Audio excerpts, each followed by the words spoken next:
Okay, so we can start again, and we are going to see the CBRN consequence management. You should be able to see my screen, right? Yes, we can see it. Good. So today we are going to see these four topics that are the introduction to CBRN events, their general management, the particularities about this type of event and victims, and the specific medical countermeasures. Unfortunately, the scientific literature on this specific topic is very, very scarce.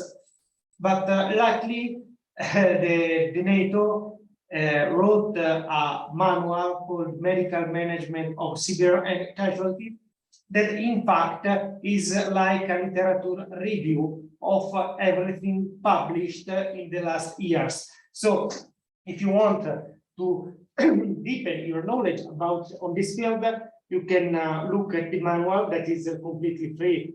You can find it on the internet, but I will share it to you, and you will find the most important information, not only for the military, of course, countermeasures, but also the civilian approach. This is important because in history, this specific field was demanded to military. Because CBRN incidents are events, not only disaster, but in general events involving one or more threats within the chemical, biological, radiological, and nuclear threats. This is important because, of course, if we have to face an event that includes one or more of these things, we have to face specific issues, specific risk, and we have specific needs to face. Only to clarify, there is a clear distinction between radiological and nuclear events. Of course, it's easy to understand what is a chemical event, for example, involving a chemical product, or an industrial accident, or a biological one. The radiological one involves substances with radioactive properties, but not nuclear weapons that are included in the nuclear field, of course. Unfortunately, this type of event is extremely dangerous, extremely disruptive, and extremely common. I put here 4 examples of CBRN events. The first one is in 1976 in Italy.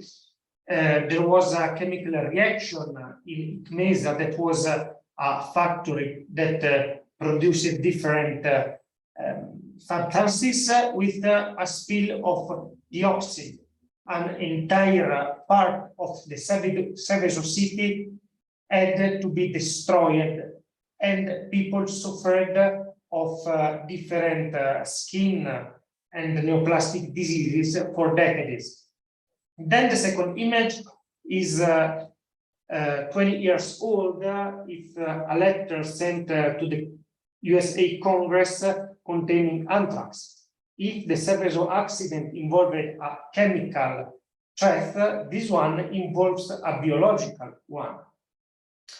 Then I put nuclear missiles. Luckily, after the Second World War, we did not have to face this type of event, and I hope, of course, that we are not going to face them in the next years.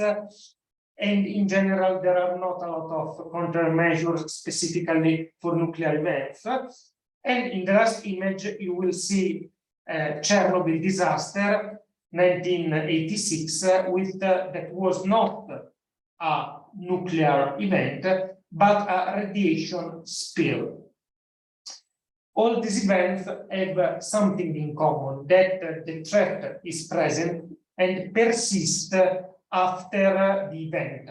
So the rescuers, the personnel involved in the response have to face not only the damages, the diseases caused by the threat, but also to face the threat itself. Remember also that not all the CBRN events can be classified as disasters. By definition, a disaster is a situation when the amount of resources is not enough to face all the needs. In this case, the relationship is not always like this, but some minimal and small CBRN events cannot be classified as disasters. However, the approach is similar, and this is why we decided to put this lecture within the TDMT. The approach to evaluate, to assess, and to prepare to respond to both disasters and CBRN events is very similar, but the needings are quite different. So we have specific issues involving this type of event. The first one is the increased risk for responders. And for example, if after Chernobyl was not pretty clear, but easily to understand which was the main issue, the main risk, after the other CBRN events, it's more unclear. Imagine to see a chemical leak from a factory. What the substance, which type of injury can cause, which type of PPE do I need? Only a gas mask, also gloves, a complete suit. So it's important and difficult to understand the proper response.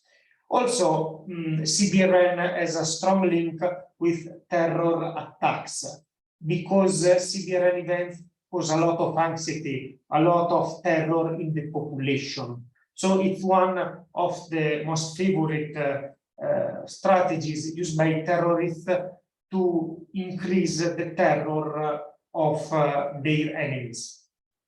Also, of course, all the rescuers have to use PPEs, but in particular in the CBRN events, the invasivity of the PPEs implemented is huge. So they affect the capability of the response and also the effectiveness of the communication. So during this quite complex event, another difficulty is due to the use of the PPEs. So also the unfamiliarity with this type of agents cause an increase in mortality and morbidity due to the fact that physicians and other health professionals are not familiar with the treatment and with the approach to the specific threats. Also, they cause a huge number of psychological casualties, both direct people involved in the accident and indirect, the people looking at the newspapers, at the TVs. Similarly, the casualty processing is very slow because we need to add another step. In a traditional, in some sense, disasters, you only need to assess, to triage, to take people out from the scene and to treat them. Here we have another step, that is the decontamination or the isolation. That is very slow, that is very complex, and that is very specific. So we need a trained personnel, we need specific materials, specific devices to do this. And then infected wounds or wounds caused by chemical substances are very difficult to manage. Also for this, it's often difficult to discriminate a linear CBRN event where something that could be natural or man-made happens and people is affected from weapons, because from one side we have risk in the normal environment, but from the other side these materials, the substances can be used as a threat, as weapons, both from armies, from regular armies, and also from terrorists. So there is another important component, that is the evaluation of the threat. And the general management has some particularities if compared to a classical disaster. First of all, in common, we have the safety consideration. In a normal disaster, for example, in a flood, the first things to evaluate is the safety. Before entering the scene, we need to be sure that we are safe, similar to CBRN, remembering that identifying the agent is more complex and often not so easy. Then we need to contain the event, to define the borders of the incidents, establishing cordons, identifying the hot zones, the warm zones, and the cold zones. The hot zones are the zones with the highest risk of contact with the agent. Then we have an intermediate warm zone where we can treat and decontaminate casualties, and then a cold zone that we assessed as safe and as free of the CBRN agent. Then, after containing people and after establishing zones, we need to provide quick and rapid medical support, identifying casualties, identifying the more severe casualties, and performing life-saving intervention. And often, especially with some chemical agents, it's important to perform here the administration of antidotes. Then we have, of course, identified the type of hazard. If we have a biological agent, we need to isolate, considering quarantine or restriction of movement of people to limit the spread of infection. Or if we have a chemical or radiological or nuclear agent, we need to decontaminate the casualties. This is to reduce the possibility to spreading more the agent and to increase the number of casualties. And this is why we cannot consider COVID-19 like a CBRN event, because it was almost impossible to contain the infection, to establish safe zones and non-safe zones. This is the general management that has something in common with the disaster management, general management, but also some particularities. As usual, we start with the recognition. So we need to assess the scene, to assess all the aspects, and to gather all the information required to take informed-based decisions. Then we need to ensure safety, firstly for the rescuers, but also for the other people. Then we need to perform first aid together with triage, and this is the biggest maybe difference from the classic disaster management, because in the disaster response you learn that first you do triage, then you treat people. Here we don't, in general, we don't have a lot of time, so we have to be prepared to do to administer first aid during triage, including self-aid and body aid. What means that people, rescuers involved in the CBRN response are at high risk of being infected, of being contaminated by the CBRN agent. So we need to be ready also to perform self-aid and body, so to help my colleague to treat my colleague that could be infected or contaminated. Then we can perform a more detailed but quick clinical assessment, and then perform other life-saving intervention to the casualties. After it's like a first stabilization of casualties, we can start decontaminating them or isolating them. After this, we can apply the classical approach learned from the disaster medicine, that is the supportive management, so like more stabilization directly on the field, then moving them to hospitals, to more specialized unit to perform definitive management and rehabilitation. So the first things to do is the recognition. So to identify or to suspect a CBRN incident. So the general rule is that if you see something that is unexplained by the settings, you have to suspect a CBRN incident. For example, you and other rescuers are going to a scene and suddenly you feel a strange smell, you feel, I don't know, hot, you feel pain or something else. If you have symptoms as a rescuer, you have to suspect something that you have touched or inhaled. Also, multiple casualties with similar signs and symptoms between each other that cannot be reconducted to a trauma.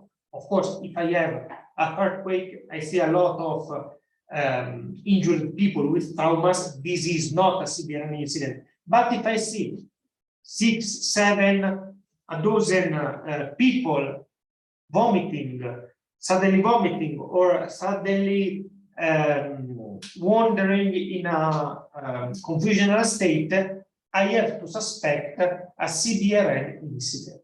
Also, if I perceive an unusual taste, smell, or mist, or if I see dead animals without a specific reasons. Also, if a casualty refers unexplained symptoms, including altered visions, eye pain, headache, chest tightness, excessive secretion, or other symptoms. So if something is not unclear, you need to clarify, of course, this, and you need to suspect a CBRN incident and to perform the first action in this setting, that is safety and first aid. Please remember to use all your senses to detect a CBRN incident and contextualize what you see and what you feel. If you are next to a chemical plant, of course, you have a higher risk of CBRN incident. If you see some vehicles involved in a car crash with the signs on the left, you have to suspect that they are delivering, they are transporting some chemicals, some dangerous goods. So you have to suspect this type of incident. Also, if you smell some particular things like Vedex, geraniums, garlic, something that is not common and that should not be there in this moment.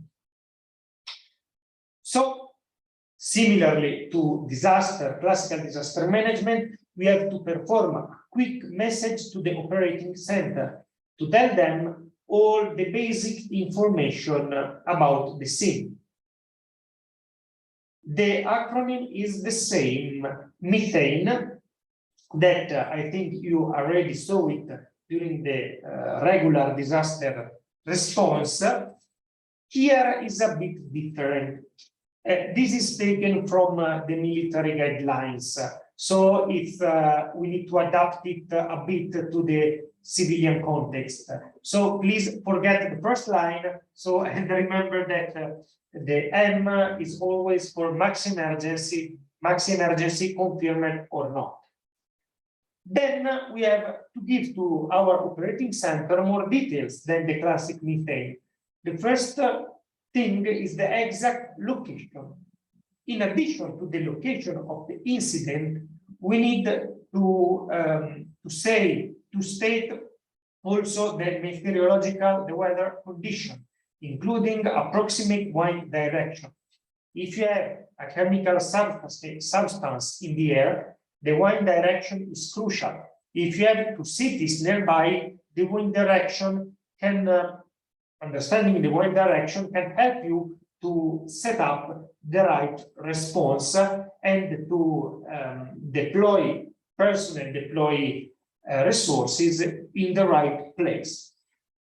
In type of incident, in addition to what you know that happens, you have also to state if you suspect an accident, for example, after problem in a chemical plant, or a deliberate release that leads to a terror attack.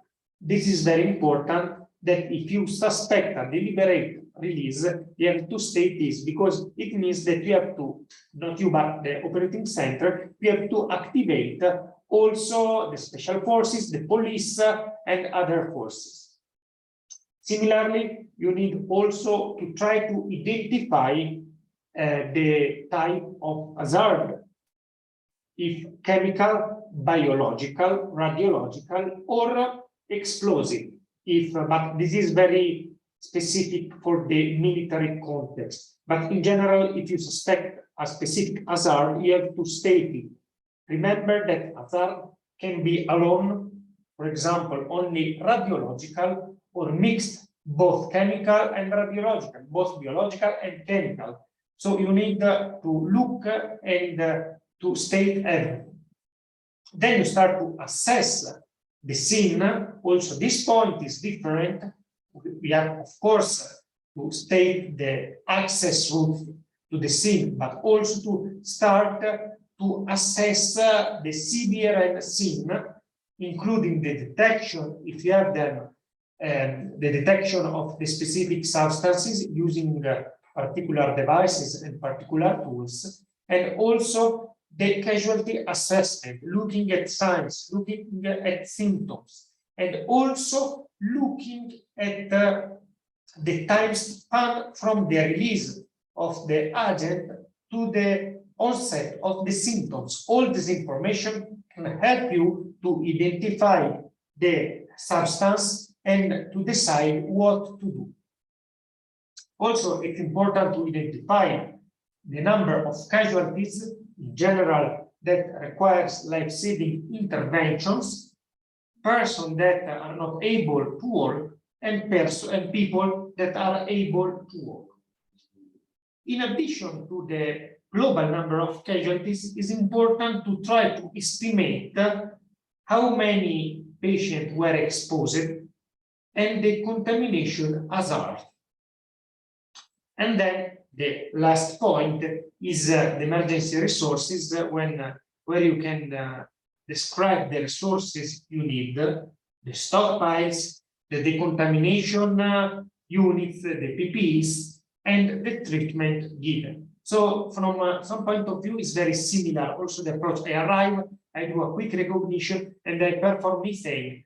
But we need we need to give more information specific to the CBRN agent. This is important because differently from the classic disaster, here we have a huge risk for the rescuers. And this is why I told you that it's important to observe the symptoms, but also to observe the time span between the agent release and the onset of the symptoms. As you can see, different agents have different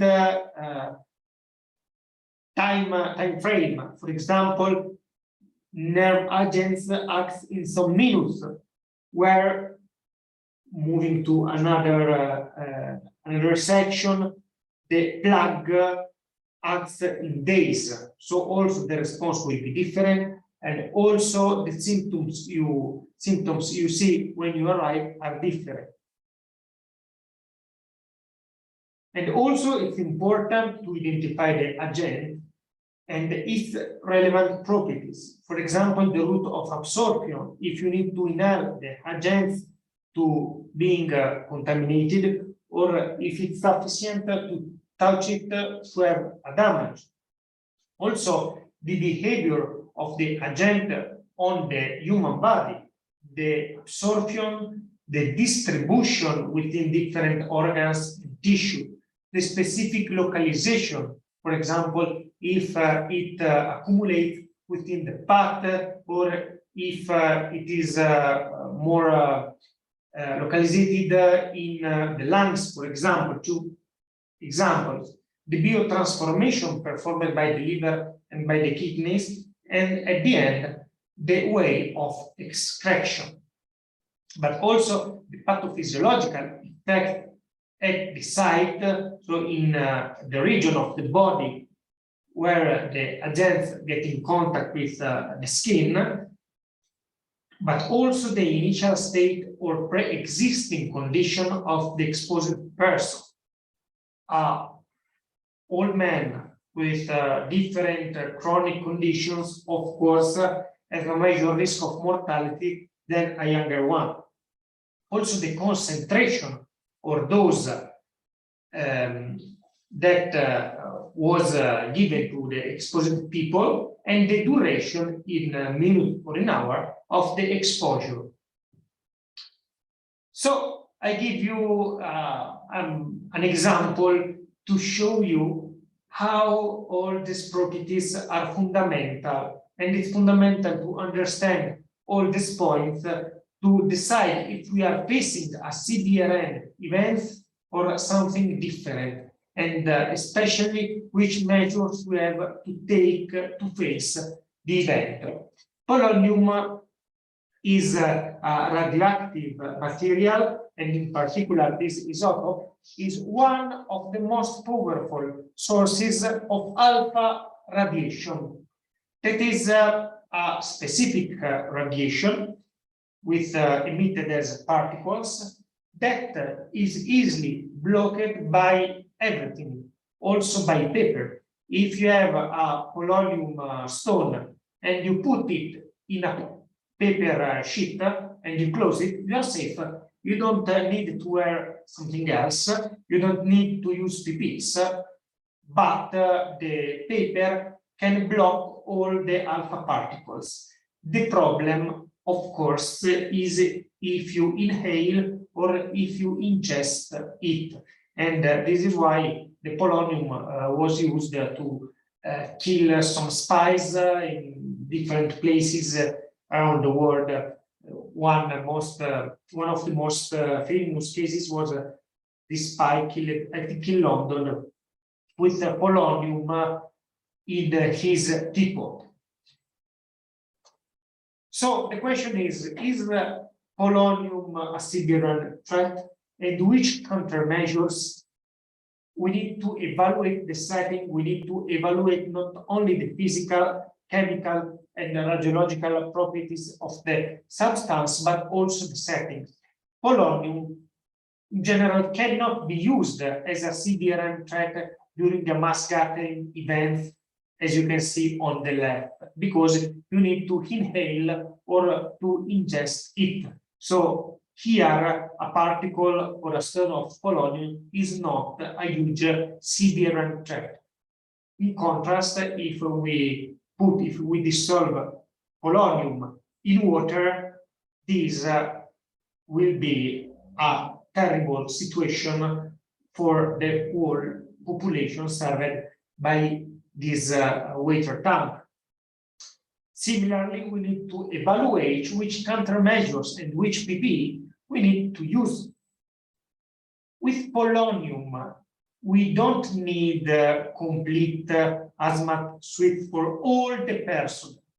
because, as told before, okay, we can use PPEs, but people, rescuers, need to be trained to use them, and they make a barrier in communication, they make the operation more difficult. So we need to identify all these aspects to set up the correct response.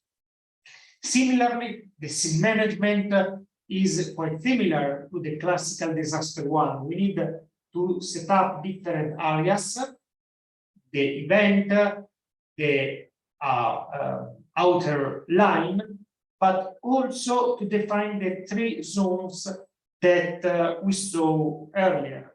The hot zone, where the risk of being contaminated is very, very high. A warm zone, like a transition zone, in which we can perform the decontamination, and a clean zone when the risk of being contaminated by the agent is very, very low. Of course, in the red zone, we need to wear all the PPEs, and only a small amount of personnel is allowed to enter in this zone. Only trained personnel with specific skills and specific knowledge on how to work in this life-threatening zone. Then we have a yellow zone in which people and rescuers have to wear PPEs, and in which the contamination is performed. But in this zone, the risk of agents is lower than in the red one. And the green zone, that is the non-contaminated area. So, as said, the PPEs is the first line of defense. Similarly to COVID-19, we have to use them. They need to be selected considering the suspected agents, taking, of course, in consideration the worst case scenario. So, for a healthcare professional in COVID-19, we used FFP2 because the classical surgical masks were not enough. Of course, we have to use the same approach in CBRN events. We need to evaluate all the possible risks and set up a minimum protection level. Also, people need to be trained, and you see that during COVID-19 it was difficult to train health personnel to use such simple PPEs that were a mask, gloves, a suit, and nothing more. It was difficult to use these basic PPEs. So imagine how difficult it is to train people to use gas masks, respirators with pipes with oxygen. So this is an important point on which it's fundamental to push and to give resources. And also this type of complex PPEs needs to be maintained in efficiency. So to check them, their integrity, their functionality, if they are adapted to face all the possible threats. And then we need to have an adequate stockpile of them. And as stated, more than in a conventional event, rescuers are likely to become victims. So the first rule is your safety. So rescuers have to be trained not only to use PPEs and to enter the red and the yellow zones in a safe ways, but also to treat themselves and to treat the bodies, the other rescuers, in case of accidental exposure to the agent. And here you can see the SIM management overview that's quite similar to the classic disaster one. We have a hot zone, where is the exposure point, a warm decontamination zone. If in the hot zone we perform the first aid for the life-threatening condition, in the warm zone we perform the emergency medical treatment. Then we reassess them, we decontaminate people and we move them in a cold or clean zone in which the risk of being contaminated is very, very low, and in which it is possible to perform advanced medical care. The yellow and black line represent the line between the dirty part of the scene and all the rest, and the clean zone. Triage. The triage approach and mentality in a CBRN event is quite similar to the disaster one. So we need a very quick triage. We need to assess people, to assess casualty in a very quick way, but we need to take in consideration also another parameter. Doesn't matter if this is the star triage or safe triage, but look on the right. You see another option. After evaluating the patient, if I perceive initial signs of toxicity due to the agent, I need to increase the triage code. For example, if a patient is walking normally is green, but if I see the initial signs of toxicity, I can immediately increase the triage level to the next one, from green T3 to yellow T2. This is important because in this way I prevent or I see earlier something that is going to happen. We have, of course, different parameters to evaluate the signs of toxicity for chemical confusion, cyanosis, secretion, heart rate, very low, non-thermal burns, similar for biological. In contrast, for radiation and nuclear, we have to use also the supposed dose of radiation that the casualty absorbed.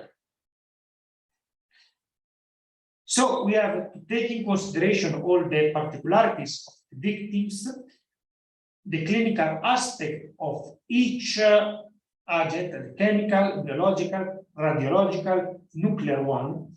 Also, they can be combined. I can have a CBRN event in which I have both chemical and nuclear threat, or both biological and radiological one, or a combination.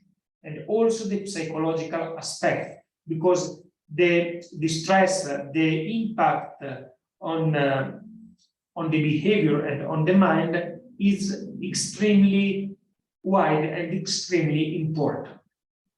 We have also to take in consideration that casualties are not only casualties, but they can act as a secondary hazard if they are contaminated, for example, with a chemical substance.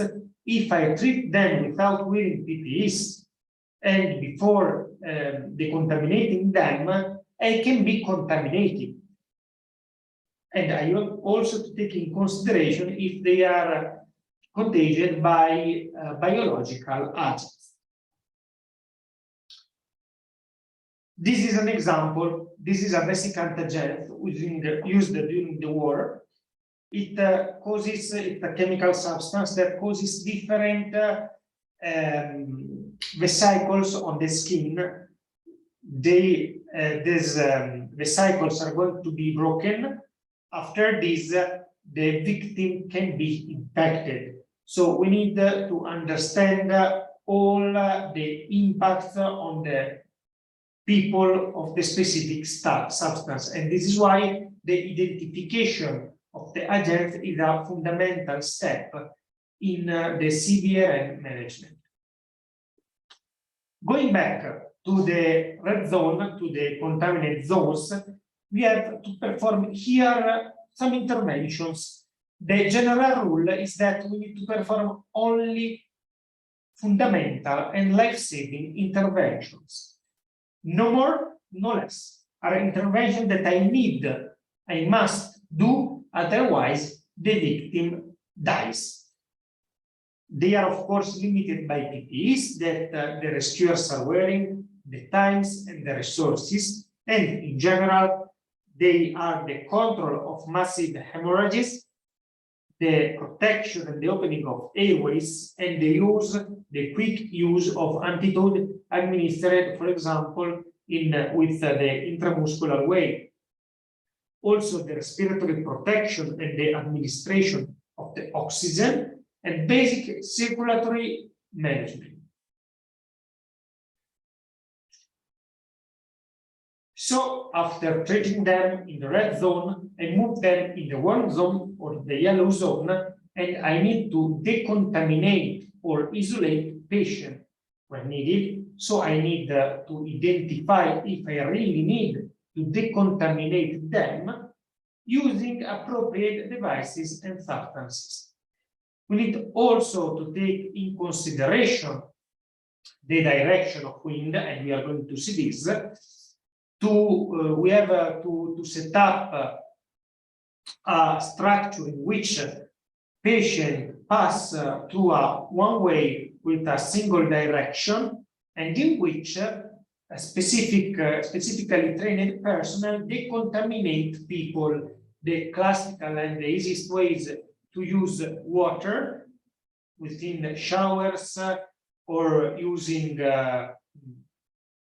different gauges. Of course, we need also to take in consideration the season. I mean, if I use the approach that you can see on the image on the right, that is quite simple, I cannot use this in winter because it's cold and I risk to harm a patient due to the cold water.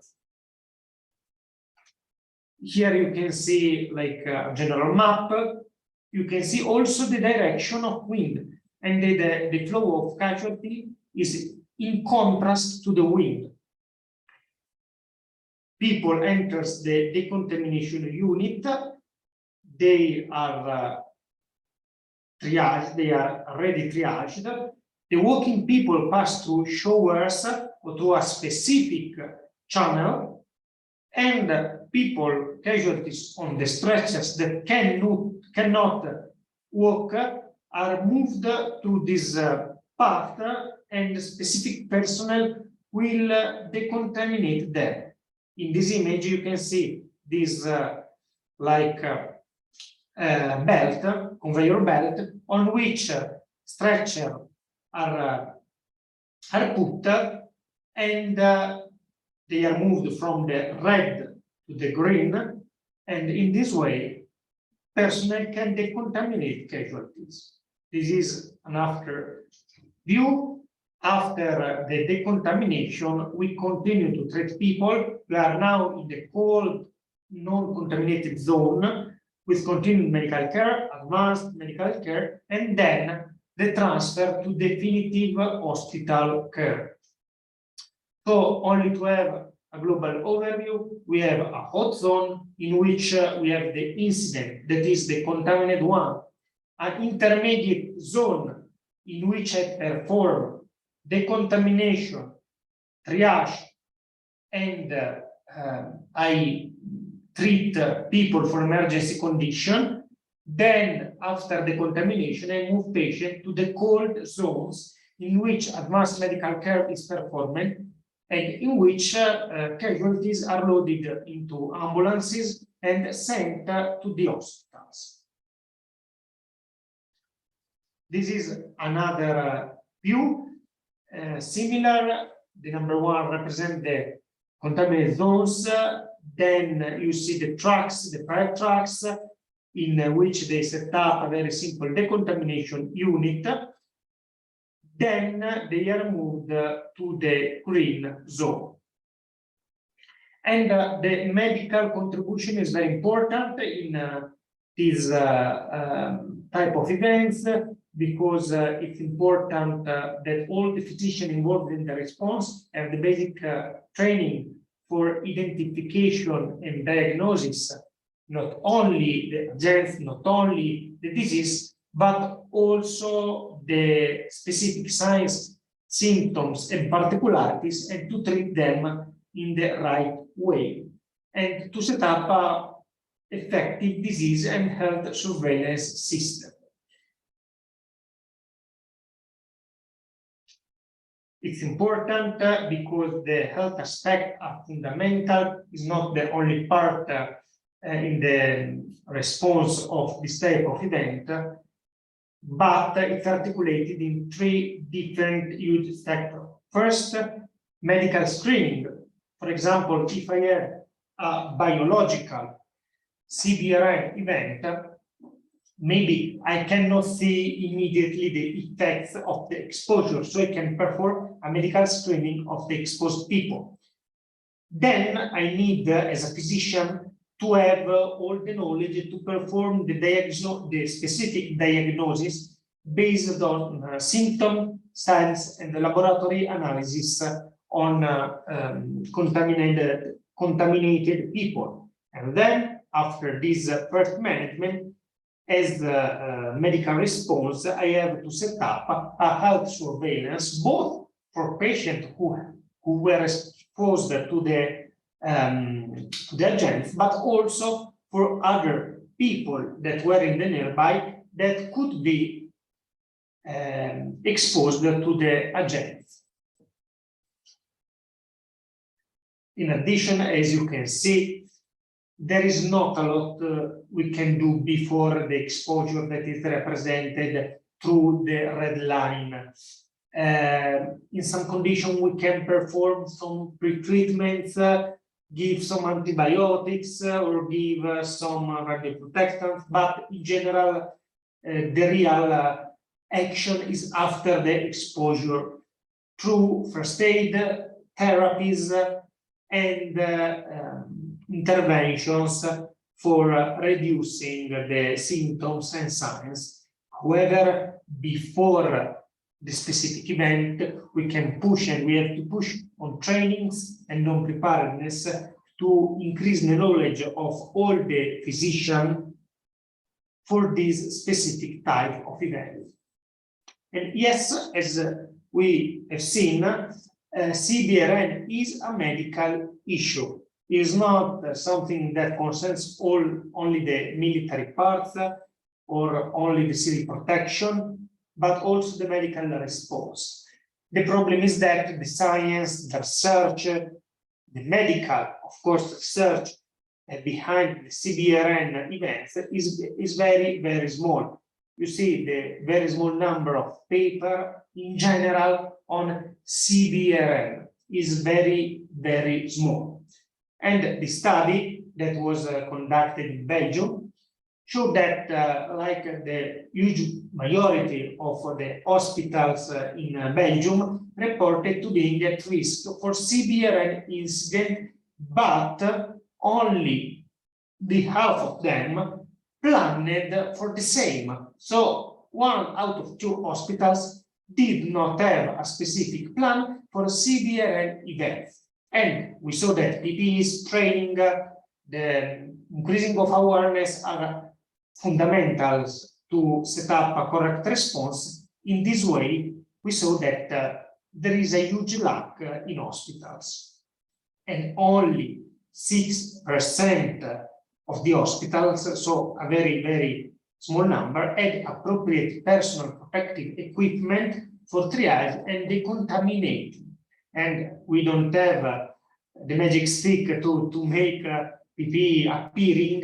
So if we don't build stockpiles, if we don't train personnel in peacetime, we will not be ready to face these events when they happen. So this is another view. In general, this is the approach to all the CBRN events, like the classical chain of survival of heart attack, is the decontamination, the early recognition of symptoms and of the specific agent, the administration, when possible, of early antidotes, then extensive decontamination performed by professional. The first is like a self-decontamination, like throwing away clothes or washing themselves in the fourth circle, there is the professional decontamination. Then we are in the green zone, in the cold zone, and people are transported to the hospital. This is only to raise again your awareness and your concern about this type of event that in general we see them very, very far. They are not so far. In the first image, you can see the lethal dose of three different substances. Heroin, that you know, fentanyl, that is used as anesthesia, and carfentanil, that is used in veterinary anesthesia, but it's used also as a recreational drug. So it's possible to buy carfentanil in the black market. On the right, you see a drone used to agriculture, to give substances to the plants.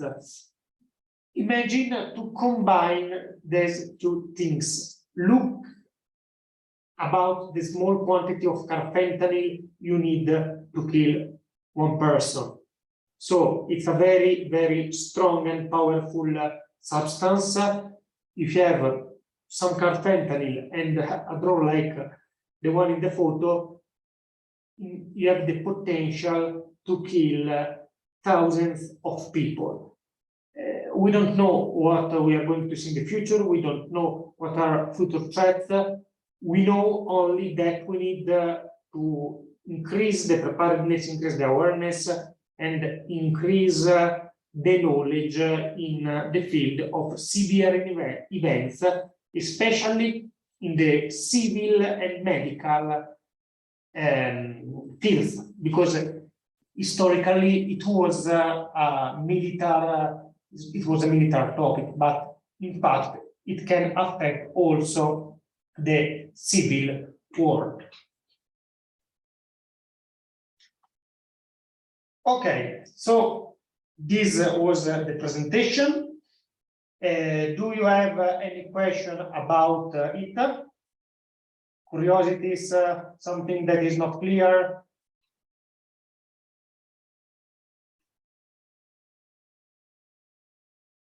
Okay. So now we are going to perform the exercise that excuse me, doctor. I had a question. Yes, of course. Yeah, I was gonna ask about, like, you talked about a lot of the prepared or the trained personnel for these situations. So who will be this trained personnel? Will be like firefighters, or will it be doctors, or who will be the people who know what to do in a CBRN? Well, yeah, it depends on the country, of course, and on different laws and health and response system. In fact, all the professionals are involved in this response. Maybe firefighters can provide the first decontamination, but if I don't have awareness and knowledge in the hospitals, I don't know how to treat them.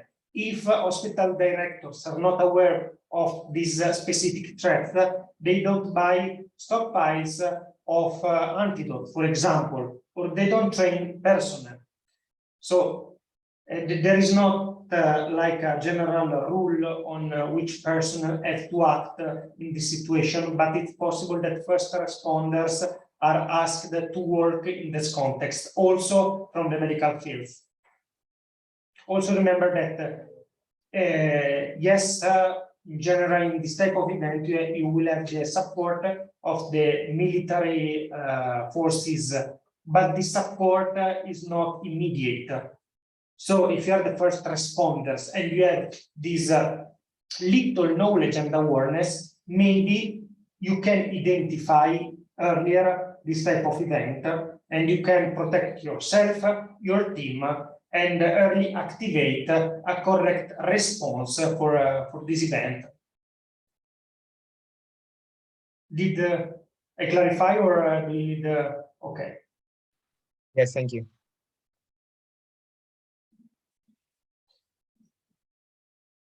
Okay, so now you are 18, so I'm going to split you in 3 different groups, 17, in 3 different groups, and we are going to perform an exercise.